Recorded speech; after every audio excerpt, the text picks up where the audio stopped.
நம்மளுடைய பாரத பிரதமர் அற்புதமாக ஒரு அனௌன்ஸ்மெண்ட் கொடுத்துருக்காரு. என்னது? கேஸ் சிலிண்டர் விலையை 100 ரூபாய் குறைச்சிருக்காரு. எலெக்ஷன் முடிச்ச உடனே அடுத்த நாள் காலையில் இதை 200 ஏற்றுவார். அதையும் நம்ம தலையை சொரிஞ்சிட்டு கொடுத்துட்டு தான் வரப்போகிறோம். இது மகளிர் தின வாழ்த்துக்கள் சொல்லி இது அவருடைய ட்விட்டர்ல அவர் பகிர்ந்திருக்கிறார். மீண்டும் மீண்டும் பெண்ணுக்கு உன்னுடைய இடம் சமையலறை தான் சொல்லி அசிங்கப்படுத்துறதே தவிர இதுல எனக்கு எந்த விதத்திலையும் மாற்றம் இருக்க போறது இல்லையே. சமையலறை பெண்ணுக்கானது மட்டும்தானா, அல்லது சமையலறை மட்டும்தான் பெண்ணுக்கானதா? 33% அப்படிங்கிறத 10 ஆண்டுகளாக கிடப்பில் போட்டு இன்னும் பேசிக்கிட்டே தான் இருக்கிறாங்க நாடாளுமன்றத்திலே தவிர அதை ஒரு சட்டமாக்குவதில் இங்கே இருக்கக்கூடிய ஆணாதிக்க அரசியல்வாதிகளுக்கு, மிக குறிப்பாக ஒன்றிய பாஜக அரசுக்கு சிக்கல் இருக்கு. அவங்க பேசக்கூடிய, அவர்கள் முன்னெடுக்கக்கூடிய மனு தர்மம் அப்படிங்கிறது பெண்களை கடை நிலையில் வைத்து கேவலப்படுத்தி பார்க்கிறது. எல்லா போராட்டங்கள்லையும் நான் தான் ஃபர்ஸ்ட் முன்னாடி வந்து நிற்கக்கூடிய பெண்கள் அரசியல் அப்படிங்கிற ஒரு தளம் வரும்போது மட்டும் ஏன் காலை பின்னாடி இழுத்துக்கிட்டு ஓடுறாங்க? பல கட்சிகளில் பெண்களை 2ஆம் நிலை மக்களாக நடத்துவது அப்படிங்கிறது இருக்கு இல்லையா களத்துல, அதன் காரணமாகத்தான் பெண்கள் அரசியலுக்கு வர தயங்குகிறார்கள்.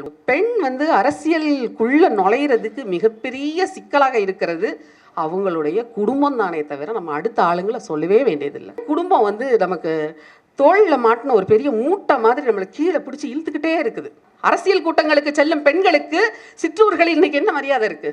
எத்தனையோ அரசியல் மேடைகள் நம்ம பார்த்திருக்கோம். அரசியல் மேடைகளில் முழங்கக்கூடிய ஆண் பேச்சாளர்களை பார்த்திருக்கோம். வக்ரம் நிறைந்த சொற்களை மேடைகளில் வெட்கமே இல்லாமல் பேசிக் கொண்டிருப்பவர்கள். நான் அதிகமாக எழுதுவது வரலாறு. இப்போ எப்பயுமே உலகம் முன்னோக்கி போய்கிட்டு இருக்கும்போது பின்னாடி திரும்பி பார்த்துக்கிட்டே வாழ்கிற ஒரு வாழ்க்கைங்கிறது உண்மையில் ரொம்ப கஷ்டமான ஒரு வாழ்க்கையாக இருக்குது எனக்கு.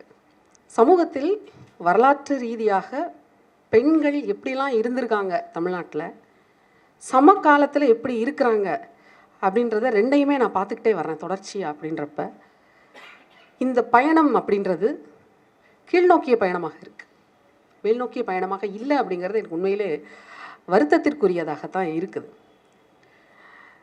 மேரி சௌந்தரி அப்படின்ற ஒரு தலித் பெண் அரசியல்வாதி 1930களில் மிக காத்திரமாக இயங்கிட்டு வந்த ஒரு பெண் அரசியல்வாதி. அவங்க பெரியாருடைய சுயமரியாதை இயக்கத்தில் பங்கெடுத்திருக்கிறாங்க, சுயமரியாதை போராட்டங்களில் போயிருக்கிறாங்க, இந்திய எதிர்ப்புக்கு எதிராக சிறைக்கு சென்றிருக்கிறாங்க.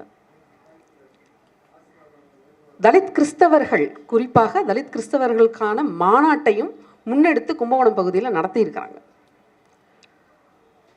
அப்போ அந்த காலத்தில் 1930களில் இவ்வளவு தொலைவு ஒரு தலித் பெண்ணால் செய்ய முடிந்திருக்கிறது அப்படிங்கிறத எனக்கு ரொம்ப ஆச்சரியமாக இருந்தது. இன்னைக்கு நம்ம இருக்கக்கூடிய வாழும் சூழ்நிலை இருக்கு இல்லையா, அது எவ்வளவு சிக்கலுக்குரிய சூழ்நிலையாக இருக்குது அப்படிங்கிறத நம்ம முதல்ல புரிஞ்சு உள்வாங்கிக்க வேண்டியிருக்கு. பெண்களுடைய அரசியல் சூழல் அப்படின்றது இன்னைக்கு இன்றைய காலகட்டத்தில் எப்படி இருக்குங்கிறத பற்றியும், களத்தில் நான் ஆய்வாளர் அப்படிங்கிறதுனால எப்பவும் பைய தொழிலை தூக்கி மாட்டிக்கிட்டு ஊர் ஊராக சுற்றிக்கிட்டு மக்களை அதிகம் சந்திக்கக்கூடிய ஒரு நபர் அப்படிங்கிறதுனால களத்தில் நான் சந்திக்கக்கூடிய பெண்கள், குறிப்பாக அரசியலில் இயங்கக்கூடிய பெண்கள், அவங்களுடைய பார்வை எப்படி இருக்குது, என்னென்ன சிக்கல்களை அவங்க களத்தில் எதிர்கொள்கிறாங்க அப்படிங்கிறதெல்லாம் நான் பார்க்க நேர்வதாலும் இங்கே அது குறித்து பேச வந்திருக்கிறேன். எப்பயுமே போராட்ட களம் அப்படின்னு வந்துருச்சுன்னா அதில் முதல் ஆளாக நிற்பவர்கள் பெண்கள். ஊரில் தண்ணி பிரச்சனைனா முதல்ல குடத்தை தூக்கிட்டு போய் ரோட்டில் உட்கார்றது, சாலை மறியல் செய்வது முதல்ல பெண்கள் தான். நடக்கிறதுக்கு போக்குவரத்து வசதி இல்லை அப்படின்னா, சாலைகள் மிக மோசமாக இருந்ததுன்னா முதல்ல போய் சாலையில் குண்டுகுழியில் நாற்று நட்டு முதல் போராட்டத்தை முன்னெடுப்பவர்கள் பெண்களாக இருக்கிறார்கள்.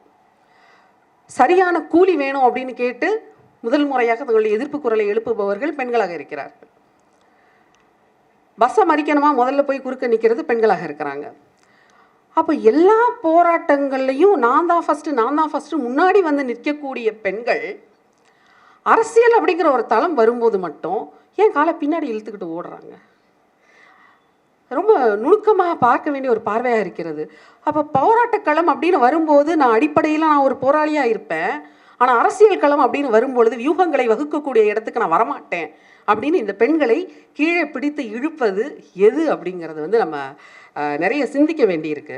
கட்சிகளில் இருக்கும் பெண்கள் அப்படின்னு நம்ம பார்த்துக்கிட்டோம்னாலே எனக்கு தெரிந்து விசிகாவை போல பெண்களுக்கு உரிய இடத்தை உரிய அதிகாரத்தை வழங்கக்கூடிய கட்சிகள் அப்படின்னு பார்த்தா அந்த கட்சிகளுடைய எண்ணிக்கை வந்து மிக மிக குறைவாகத்தான் இருக்கு. இங்கே இத்தனை பெண்களை உண்மையில் பார்ப்பது பெருமகிழ்வாக இருக்கு. பல்வேறு பின்புலத்தை சார்ந்தவர்களாக இந்த பெண்கள் இருப்பது ரொம்ப ரொம்ப முக்கியமானதாக இருக்குது. ஏன்னா சில இடங்களில் நீங்கள் போய் பார்த்தீங்கன்னா குறிப்பிட்ட சாதியை சார்ந்த பெண்கள் மட்டும்தான் இருப்பாங்க, அல்லது குறிப்பிட்ட மதத்தை சார்ந்த பெண்கள் மட்டும்தான் இருப்பாங்க. இங்கே அப்படி இல்லை. இது ஒரு டைவர்ஸ் ஃபீல்டு. பல்வேறு பின்னணியை கொண்ட பெண்கள் வந்து ஒருங்கிணைந்து இங்கே வந்திருக்கிறார்கள் அப்படின்னா நம்மை வழிநடத்தி செல்லக்கூடிய ஒரு மிகப்பெரிய ஆளுமை இங்கே உட்கார்ந்துருக்காங்க தலைமையில் அப்படிங்கிறது தான் அதுக்கு காரணம். அப்போ ஒரு சீரிய தலைமை இருந்துச்சு அப்படின்னா அங்கே அரசியலில் களமாடுவதற்கு பெண்களுக்கு எந்தவித சிக்கலும் இல்லை. அப்போ அந்த தலைமை பண்பு இருக்கக்கூடிய ஆண்கள் பெண்களை அரவணைத்து செல்லக்கூடிய ஆண்களாக இருக்க வேண்டியது அவசியம். ஃபர்ஸ்ட் அதுதான் ஆலிஷிப். நான் உன்னோடு இந்த பயணத்தில் இணைந்து நடக்கிறேன் அப்படிங்கிற அந்த எண்ணம், அந்த தோழமை எந்த தலைவருக்கு இருக்கிறதோ அந்த தலைவருக்கு கீழே யாரெல்லாம் ஒன்று சேர்கிறோமோ நம்ம எல்லாருக்கும் அந்த எண்ணம் மனசுல இருக்கு. அப்போ அது இல்லாதது பல கட்சிகளில் பெண்களை இரண்டாம் நிலை மக்களாக நடத்துவது அப்படிங்கிறது இருக்கு இல்லையா களத்துல, அதன் காரணமாகத்தான் பெண்கள் அரசியலுக்கு வர தயங்குகிறார்கள். ஒன்று. இன்னொரு பிரதிநிதித்துவம் பற்றி தோழர் சல்மா ரொம்ப அழகாக அவங்க பேசியிருந்தாங்க. அந்த 33% அப்படிங்கிறத 10 ஆண்டுகளாக கிடப்பில் போட்டு இன்னும் பேசிக்கிட்டே தான் இருக்கிறாங்க நாடாளுமன்றத்திலே தவிர அதை ஒரு சட்டமாக்குவதில் இங்கே இருக்கக்கூடிய ஆணாதிக்க அரசியல்வாதிகளுக்கு மிக குறிப்பாக ஒன்றிய பாஜக அரசுக்கு சிக்கல் இருக்கு. ஏன்னா அவங்க பேசக்கூடிய அவர்கள் முன்னெடுக்கக்கூடிய மனு தர்மம் அப்படிங்கிறது பெண்களை கடைநிலையில் வைத்து கேவலப்படுத்தி பார்க்கிறது அப்படிங்கிறதை நம்ம பார்க்குறோம். மனுநீதி சாஸ்திரத்துக்கு எதிராக மிகப்பெரிய போராட்டத்தை தோழர் திருமா முதல்ல கையில் எடுத்த போது அதற்கு வந்த விமர்சனம் என்ன தெரியுமா? இப்போ நம்ம என்ன பேச வேண்டியிருக்கு, அந்த நேரத்தில் இவர் என்ன பேசிட்டு இருக்காரு பாத்தியா அப்படிங்கிறத மற்ற கட்சிகள், தோழமை கட்சிகளையும் சேர்த்தே சொல்றேன், குற்றம் சாட்டினாங்க. அப்போ பெண்களுக்கு எதிராக எழுதப்படக்கூடிய இந்த மனுநீதி சாஸ்திரத்தை எப்போது வேண்டுமானாலும் நம்ம எதிர்க்கலாம். அதுக்கு 4 நட்சத்திரம் நேரம் கிளம்ப பார்க்க தேவையில்லை. ஏன்னா பெண்களுக்கு எதிராக முழுக்க மிக கேவலமாக எழுதப்பட்ட மனுநீதி சாஸ்திரத்தை முன்னெடுத்துக்கிட்டு பேசக்கூடிய ஒரு தலைமை இருக்குது அப்படின்னா அந்த தலைமையின் கீழ் இளைவதில் நமக்கு சிக்கல் இல்லை. ஏன்னா நமக்கு நம்பிக்கைக்குரிய ஒரு தலைமையாக அது இருக்குது அப்படிங்கிறத சொல்கிறேன். குடும்பம். ஒரு பெண் வந்து அரசியலுக்குள்ள நுழையிறதுக்கு மிகப்பெரிய சிக்கலாக இருக்கிறது அவங்களுடைய குடும்பம் தானே தவிர நம்ம அடுத்த ஆளுங்களை சொல்லவே வேண்டியதில்லை. ஏன் குடும்பம் வந்து நமக்கு தோளில் மாட்டின ஒரு பெரிய மூட்டை மாதிரி நம்மளை கீழே பிடிச்சி இழுத்துக்கிட்டே இருக்குது. கடமை 24 மணி நேரமும் வாரத்தின் 7 நாட்களும் 4 வாரங்களும் 12 மாதமும் 365 நாளும் கையில் நம்ம என்ன பிடிச்சிருக்கோம்? கரண்டியை தான் பிடிச்சிருக்கோம். இன்னைக்கு நம்மளுடைய பாரத பிரதமர் அற்புதமாக ஒரு அனௌன்ஸ்மெண்ட் கொடுத்துருக்காரு. என்னது? கேஸ் சிலிண்டர் விலையை 100 ரூபாய் குறைச்சிருக்காரு. இது எதனால இந்த அறிவிப்பு வந்துச்சு அப்படின்னு நம்ம சொல்ல தேவையில்லை. எலெக்ஷன் முடிச்ச உடனே அடுத்த நாள் காலையில் இதை 200 ஏற்றுவார், டபுள் ஆக்குவார். அதையும் நம்ம தலையை சொரிஞ்சிட்டு கொடுத்துட்டு தான் வரப்போகிறோம். இது வந்து மகளிர் தின வாழ்த்துக்கள் சொல்லி இது அவருடைய ட்விட்டரில் அவர் பகிர்ந்திருக்கிறார். இந்த 100 ரூபாய் விலை குறைப்பை நான் செய்திருக்கிறேன் அப்படிங்கிறது. மீண்டும் மீண்டும் பெண்ணுக்கு உன்னுடைய இடம் சமையலறை தான் சொல்லி அசிங்கப்படுத்துறதே தவிர இதுல எனக்கு எந்த விதத்திலையும் மாற்றம் இருக்க போறது இல்லையே. எனக்கு என்ன இதுல மாற்றம் இருக்கு? சமையலறை பெண்ணுக்கானது மட்டும்தானா, அல்லது சமையலறை மட்டும்தான் பெண்ணுக்கானதா? இல்லை இல்லை, நான் அதை விட்டுட்டு வெளியில வரணும்னு நினைக்கிறேயா? மறுபடியும் நீ ஏன் என்னைய கொண்டு போய் அது உள்ளேயே தள்ளுற, புதைக்கிற? எனக்கு அது வேண்டாம். தோழர் கீதா பேசும்போது ரொம்ப அருமையா சொன்னாங்க, கம்யூனிட்டி கிச்சன். ஏன் அதை பத்தி நம்ம சிந்திக்கவே இல்லை? தினமும் காலையில் எந்திரிச்ச உடனே காஃபி போட்டு கொடுத்து அந்த குடும்பத்தை பார்த்து கொள்ள வேண்டிய, சமைக்க வேண்டிய அத்தனை பணிகளையும் ஆண்கள் செய்வதாக இருந்தால் கண்டிப்பாக முதல்ல ஓடி போய் அவங்க கம்யூனிட்டி கிச்சனை தான் வைப்போம். அந்த வேலை எல்லாத்தையும் உணகளோடு நம்ம செஞ்சுக்கிட்டு இருக்கிறோம்ல, எவ்வளவு உடம்பு வலிச்சாலும் புலம்பிக்கிட்டே செய்கிறோம்ல. வீட்டு வேலையை செஞ்சு வச்சுட்டு அரசியல் கூட்டங்களுக்கு ஓடி செல்லக்கூடிய பெண்கள் நம்ம பார்க்குறோம். அப்படி இருக்கக்கூடிய பெண்களுக்கு குடும்பம் தான் பெரிய சிக்கலாக இருக்குது. அப்போ அந்த குடும்பத்துக்கு புரிய வைக்க வேண்டி இருக்கு. ஒரு பெண்ணுடைய பணிங்கிறது வெறுமனே வீட்டுக்குள்ளே இல்லை, வெளியில் அவளுக்கு வேலை இருக்குது, அவளுக்கு ஒரு சமூக கடமை இருக்குது. அந்த கடமை ஆத்துறதுக்கு அவளை தயவு செய்து வழி விடுங்கப்பா அப்படின்னு இங்கே இருக்கக்கூடிய குடும்ப ஆண்கள்கிட்ட நம்ம பேச வேண்டி இருக்கு. அதை பேசுவதற்கு நமக்கு ஒரு பெரிய சப்போர்ட் குரூப்பு, சப்போர்ட் சிஸ்டம் தேவையாக இருக்குது. அந்த சப்போர்ட் சிஸ்டம் அப்படிங்கிறத நம்மை சார்ந்து இருக்கக்கூடிய கட்சியும் நம்மோடு பணி செய்யக்கூடிய தோழர்களும் தான் நமக்கு அந்த இடத்துல தோள் கொடுக்க முடியும். இதோ அவளை பார்த்தியா, அவள் போகிறா, நாங்கள் 2 பேரும் சேர்ந்து போகிறோம், எங்கள் 2 பேர் பிள்ளைங்களும் நீ சேர்த்து பார்த்துக்க முடியுமா? சொல்ல முடியுமா களத்தில்? ஆனால் அதைத்தான் நம்ம செய்ய வேண்டி இருக்கு. ஒன்றோடு ஒன்று நம்ம எனக்கு நீ உனக்கு நான் நம்ம 2 பேரும் சேர்ந்து போவோம், நம்ம பிள்ளைங்களை ஒருத்தர் பார்த்துக்கிட்டோம், இன்னைக்கு ஒருத்தர் வீட்டில் நாளைக்கு இன்னொருத்தர் வீட்டில் செய்யலாமே, ஏன் இயக்க பணிகளை எப்படி செய்ய முன்னெடுக்க நம்ம தயங்குகிறோம்? ஒரு பெரிய சிக்கல் என்ன இருக்குது தெரியுமா? அரசியல் மீது இருக்கக்கூடிய பொதுஜனத்துடைய பார்வை. இது ஒரு ப்ரொஃபஷன், இது ஒரு தொழில். ஆனால் அப்படியா நம்ம பார்க்குறோம்? அரசியல் கூட்டங்களுக்கு செல்லும் பெண்களுக்கு சிற்றூர்களில் இன்னைக்கு என்ன மரியாதை இருக்குது? அவங்கள எப்படி பார்க்குறாங்க இந்த சமூகம்? அவள் யாருக்கும் அடங்க மாட்டா, அப்படியே ஊர் சுற்றிக்கிட்டு தெரியவா, அவள் புள்ள அப்படி தான் தெருவில் கிடக்கும், அவள் புருஷன் அந்த பக்கம் போய்கிட்டு இருக்கா, இவ கிளம்பி இந்த பக்கம் போய்கிட்டு இருக்கிறா, கட்சி கொடியை பிடிச்சிக்கிட்டு, இதெல்லாம் உருப்பிடுமா கேட்குறாங்கல்ல? ஏன் அந்த இழிநிலை? அரசியலில் உள்ளே நுழையக்கூடிய பெண்களை கண்ணியமாக பார்க்கும் பார்வை இந்த சமூகத்துக்கிட்ட ஏன் இல்லை? அப்போ கண்ணியமான இடத்தில் அரசியல் இருக்குது அப்படின்னா அரசியலை கண்ணியமாக வைத்துக்கொள்ள வேண்டிய அவசியம் நமக்கு இருக்குது.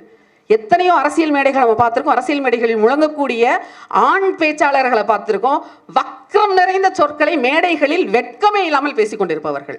ஆனால் அதற்குரிய மாற்றாக நான் தலைவர் திருமாவை அவர்களை பார்க்கிறேன். எங்கேயாவது கேள்விப்பட்டிருக்கீங்களா? ஏதாவது ஒரு விசிகே கூட்டத்தில் இந்த மாதிரி ஒரு மரியாதை குறைவான ஒரு சொல் வாயில வந்து இதுவரை நான் பார்த்ததும் கிடையாது, நீங்களும் பார்த்தது கிடையாது. அப்போ அந்த கண்ணியத்தை, அரசியல் கண்ணியத்தை காப்பாற்ற வேண்டியது மிக மிக அவசியமானதாகிறது. நீங்கள் ஒரு கண்ணியமான வெளியை, மரியாதைக்குரிய ஒரு வெளியை நீங்கள் உருவாக்கினால்தான் வீட்டுக்குள்ளே இருக்கக்கூடிய பெண்கள் நான் அந்த வெளிக்கு போகிறேன், அங்கே எனக்கு மரியாதை இருக்கிறதுன்னு சொல்லி அந்த இடத்துல வந்து அவங்க நிற்க முடியும். அப்போ அதற்கான இடத்தை பெண்களுக்கு ஏற்படுத்தி கொடுப்பதுங்கிறது ரொம்ப ரொம்ப அவசியமானதாக இருக்கிறது.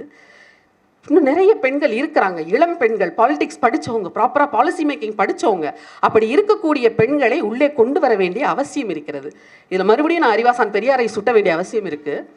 இந்திய எதிர்ப்பு போராட்டம் நடக்குது. அப்போ இந்திய எதிர்ப்பு போராட்டத்திற்கு வரும்பொழுது போராட்ட களத்தில் சிறை செல்லக்கூடிய பெண்களாக அன்றாடம் உழைக்கும் இருக்க பெண்கள் இருக்கிறாங்க. அவங்களுக்கு பெருசாக எழுத தெரியல, பேச தெரியல, படிக்க தெரியல. அந்த சாதாரண பெண்கள், தமிழில் தன்னுடைய பெயரை கூட எழுத தெரியாத பெண்கள் இந்திய எதிர்ப்பு போராட்டத்தில் கலந்துக்கிட்டு சிறைக்கு போகிறாங்க. இந்த பெண்களை ஒருங்கிணைக்கக்கூட பணியை செய்யக்கூடிய பெண்கள் பார்த்தீங்கன்னா பெரும் பேச்சாளர்களாக இருக்கிறாங்க. அது வாப்பா தாமரை கண்ணி அம்மையாராக இருக்கட்டும், மற்ற பெண்கள் எல்லாரும். அப்போ இந்த பெண்களையே இன்னின்னாரை இன்னின்ன பணிகளுக்கு நியமித்தல் அப்படிங்கிறது இருக்குல்ல. அப்போ அந்த மாதிரி அவரவருக்கு என்ன திறன் இருக்கிறதோ அந்த திறனை வந்து நுட்பமாக ஆய்ந்து அந்தந்த பணிகளுக்கு அந்த பெண்களை பயன்படுத்துவது அப்படிங்கிறது அன்று பெரியாரிடம் இருந்தது, இன்று தலைவர் திருமா அவர்களிடம் இருக்கிறது. தோழர் செம்மரர்லாம் ஒரு மிகச்சிறந்த உதாரணம், எடுத்துக்காட்டு. ஏன்னா இந்த நிகழ்வை வந்து மிகக்குரிய காலத்தில் வெறுமனே வந்து நாங்கள் தலைவரை பார்த்துட்டு வரோம் அப்படின்ற மாதிரி தான் ஒரு விண்ணப்பத்தை வச்சுருந்தோம். அதை வந்து இவ்வளவு அழகாக ஒரு கருத்தரங்கமாக மாற்றியது வந்து தோழர் செம்மலர் அவங்க தான். இது போக இன்னொன்று மிகப்பெரிய சிக்கல் நம்மகிட்ட என்ன இருக்குன்னா, ஒருங்கிணைப்பு, களத்தில் இருக்கக்கூடிய ஒருங்கிணைப்பு வந்து நமக்கு பெரிய சிக்கலாக இருக்குது. ஒரு மனத்தடை இருக்குது பெண்களுக்கே. நம்ம வந்து அரசியலுக்குள்ளே வந்துட்டோம் அப்படின்னா நமக்கு பேர் கெட்டு போயிடுமோ, நம்மளை இப்படி சொல்லிடுவாங்களோ அப்படி சொல்லிடுவாங்களோன்னு மனத்தடை இருக்குது. அந்த மனத்தடையை நாமே தான் உடைச்சிட்டு வெளியில் வரணும். எவ்வளவோ சுய உதவி குழுக்கள் இருக்குது இன்றைக்கி. நீங்கள் பார்த்தீங்கன்னா இந்த சுய உதவி குழுக்கள் அப்படிங்கிறதே நீங்கள் அரசியலை கொண்டு செலுத்தக்கூடிய மிக முக்கியமான மைக்ரோ பாயிண்ட்ஸ். ஒவ்வொரு சுய உதவி குழுவையும் சரி, ஒவ்வொரு ஊர்லேயும் நீங்கள் போய் பார்த்தீங்கன்னா 100 நாள் வேலை வாய்ப்பு திட்டத்துக்கு பார்த்தீங்கன்னா பெண்கள் தினமும் காலையிலையும் சாயங்காலமும் ஒரு இடத்துல மொத்தமாக கூடி அமர்ந்து வெட்டியாக பேசி கொண்டிருக்கிறார்கள்.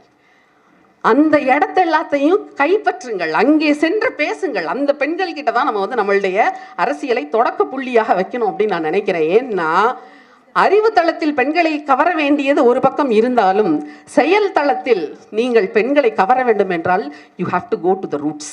வேர்களை தேடி தான் நம்ம போகணும். நான் யாருக்கும் பெரிதாக சொல்ல வேண்டியதில்லை, அரசியல் தெளிவு நமக்கு இருக்குது ஆல்ரெடி. ஆனால் நம்மளை ஒருங்கிணைப்பது அப்படிங்கிறது ஒன்று இருக்கு இல்லையா, எதற்கு எதிராக நாம் ஒருங்கிணைகிறோம் அப்படிங்கிறது ரொம்ப ரொம்ப முக்கியம். நல்லதோ கெட்டதோ ஒரு நல்ல விஷயம் இந்த பாஜக அரசு வந்ததுனால நடந்திருக்கு. என்ன அப்படின்னா, ஒத்த சிந்தனையுடையவர்கள், அரசியல் பின்புலம் இல்லாதவர்கள், இப்போ நான்லாம் அரசியல் பின்புலமே கிடையாது, எதுமற்றவர்கள் ஒன்றாக ஒரு குடையின் கீழ் இவர்களை எதிர்த்து நிற்கிறதுக்கு வந்து நிற்கிறோம். இப்போ நம்ம எல்லாரும் ஒருங்கிணைந்து இந்த இடத்துல இருக்கிறோம் அப்படின்னா இந்த பாசிச அரசுக்கு எதிராக தான் ஒன்றாக வந்து நம்ம இங்கே நிற்கிறோம். அப்போ இந்த அணி திரட்டல் இருக்கு இல்லையா, இந்த அணி திரட்டல் எப்படியோ நடந்திருக்கு அப்படின்னு கூட நான் பார்க்கல. இந்த அணி திரட்டலை சாத்தியப்படுத்திய தலைவர் தோழர் திருமா அவர்களுக்கு என்னுடைய நன்றியை நான் முதல்ல தெரிவிச்சுக்கிறேன். இப்படியான ஒரு நல்ல வாய்ப்பை அமைத்து கொடுத்ததற்கும் மிக்க நன்றியை நான் சொல்லிக்கிறேன். தொடர்ச்சியாக களத்தில் பெண்கள் இயங்கிக்கிட்டே இருக்க வேண்டியிருக்கு. உன்னால் இது செய்ய முடியாது, நீ இதை செய்ய வேணாம் அப்படின்னு எவ்வளவு எதிர்ப்புகள் வந்தாலும் அதை சமாளித்து முன்னேறி செல்லக்கூடிய ஆற்றல் நம்ம ஒவ்வொருத்தர்கிட்ட இருக்கு அப்படிங்கறத மட்டும் மீண்டும் வலியுறுத்துகிறேன். மிக்க நன்றி. எடப்பாடி பழனிசாமி வந்து பாத்தீங்கன்னாக்க எந்த அளவுக்கு ஒரு துரோகம் வஞ்சகம் உள்ள தலைவன்றது எல்லாத்துக்கும் தெரியும். ஏன்னா அதுல மாற்று கருத்து சசிகலாவை காலவாரி விட்டு சசிகலா வந்து நம்பி கொடுத்துட்டு போனாங்க. ஆமா, அதுதான் நம்பி கொடுத்துட்டு போனாங்க. அப்போ நம்பி கொடுத்து நீ யார், நீ எம்எல்ஏவா நீ இருக்கிறன்றது, நீ அமைச்சரா இருந்தன்றது யாருக்குமே தெரியாது. தமிழகத்துல கூவத்தூர்ல காலில் விழுற வரைக்கும் யாருக்குமே தெரியாது. அப்போ சசிகலா அவர்கள் உன்னை நம்பி உன்னை கொடுத்துட்டு போனாங்க. ஓ பன்னீர்செல்வத்தை இப்ப அவர் முழு சங்கியா மாறிட்டாரு. ஆனா ஜெயலலிதா